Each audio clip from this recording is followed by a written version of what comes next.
भारत को संविधान देने वाले महान नेता डॉक्टर भीमराव अंबेडकर का जन्म 14 अप्रैल 1891 को मध्य प्रदेश के एक छोटे से गांव में हुआ था।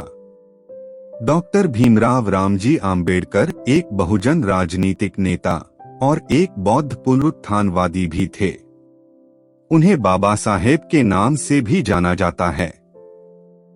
डॉ भीमराव अंबेडकर के पिता का नाम रामजी मालोजी सतपाल और माता का नाम भीमाबाई था। डॉक्टर भीमराव अंबेडकर जन्मजात प्रतिभा संपन्न थे। डॉक्टर भीमराव रामजी अंबेडकर ने भारत के संविधान की रचना की।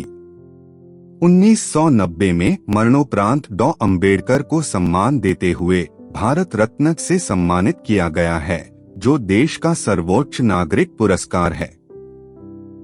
हम आदि से अंत तक भारतीय हैं। महात्मा आए और चले गए, परंतु अछूत ही बने हुए हैं। जो कौम अपना इतिहास नहीं जानती, वह कौम कभी भी इतिहास नहीं बना सकती। बुद्धि का विकास मानव के अस्तित्व का महत्वपूर्ण लक्ष्य होना चाहिए। किसी का भी स्वाद बदला जा सकता है, लेकिन जहर को अमृत में परिवर्तित नहीं किया जा सकता।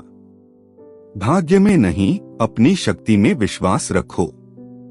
जो व्यक्ति अपनी मौत को हमेशा याद रखता है, वह सदा अच्छे कार्य में लगा रहता है। मैं रात भर इसलिए जागता हूँ क्योंकि मेरा समाज सो रहा है। जीवन लंबा होने की बजाय महान होना चाहिए। सामान्यतः कोई स्मृतिकार कभी ये बात नहीं बताता कि आपके सिद्धांत क्यों हैं और कैसे हैं। हम सबसे पहले और अंत में भारतीय हैं। इंसान सिर्फ समाज के विकास के लिए नहीं पैदा हुआ है, बल्कि स्वयं के विकास के लिए पैदा हुआ है।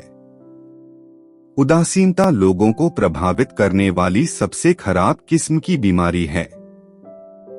एक इतिहासकार सटीक, ईमानदार और निष्पक्ष होना चाहिए।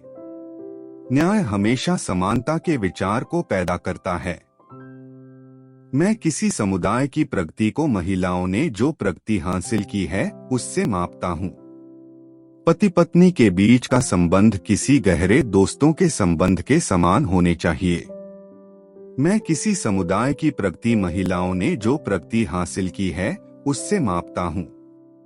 बुद्धि का विकास मनुष्य के प्रगति का आखिरी लक्ष्य होना चाहिए। एक महान आदमी एक आम आदमी से इस तरह से अलग है कि वह समाज का सेवक बनने को तैयार रहता है। जीवन लंबा होने के बजाय महान होना चाहिए। मैं राजनीति में सुख भोगने नहीं, बल्कि अपने सभी दबे कुचले भाइयों को उनके अधिकार दिलाने आया हूँ। मेरे नाम की जय जयकार करने से अच्छा है मेरे बताए हुए रास्ते पर चलें। संविधान यह एकमात्र वकीलों का दस्तावेज नहीं, यह जीवन का एक माध्यम है।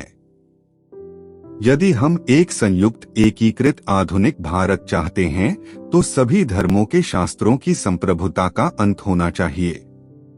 समानता एक कल्पना हो सकती है, लेकिन फिर भी इसे एक गवर्निंग सिद्धांत के रूप में स्वीकार करना होगा। हमें अपने पैरों पर खड़े होना है, अपने अधिकार के लिए लड़ना है, तो अपनी ताकत और बल को पहचानो, क्योंकि शक्ति और प्रतिष्ठा संघर्ष से ही मिलती है।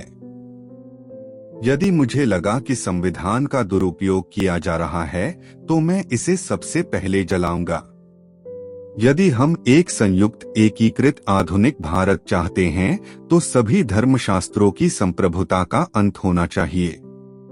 कानून और व्यवस्था राजनीतिक शरीर की दवा है, और जब राजनीतिक शरीर बीमार पड़े तो दवा जरूर दी जानी चाहिए।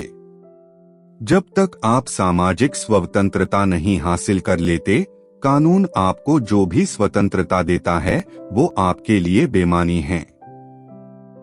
कानून और व्यवस्था राजनीतिक शरीर की दवा है, और जब राजनीतिक शरीर बीमार पड़ जाए तो दवा जरूर देनी चाहिए। धर्म और गुलामी असंगत हैं। जो धर्म जन्म से एक को श्रेष्ठ और दूसरे को नीच बनाए रखे, वह धर्म नहीं, गुलाम बनाए रखने का षड्यंत्र है। धर्म में मुख्य रूप से केवल सिद्धांतों की बात होनी चाहिए, यहाँ नियमों की बात नहीं हो सकती। मैं ऐसे धर्म को मानता हूँ जो स्वतंत्रता, समानता और भाईचारा सिखाता है। मनुवाद को जड़ से समाप्त करना मेरे जीवन का प्रथम लक्ष्य है।